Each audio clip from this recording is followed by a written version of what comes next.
Dragi prijatelji, ali ste vedeli, da so bili Primož Trubar in ostali evangeličanski duhovniki prvi, ki so v cerkvi pridigali in peli po slovensko? To se je zgodilo skoraj 300 let, preden je bila zapisana Zdravljica, in skoraj 450 let, preden je slovenski jezik postal državni in uradni jezik v Republiki Sloveniji.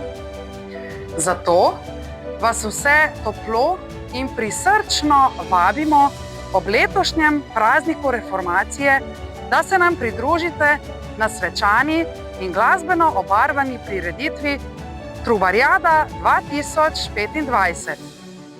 Prireditev bo potekala v nedeljo, 19. oktobra 2025 ob 18. uri tule v Evangeličanski cerkvi Dobrega pastirja Novo mesto.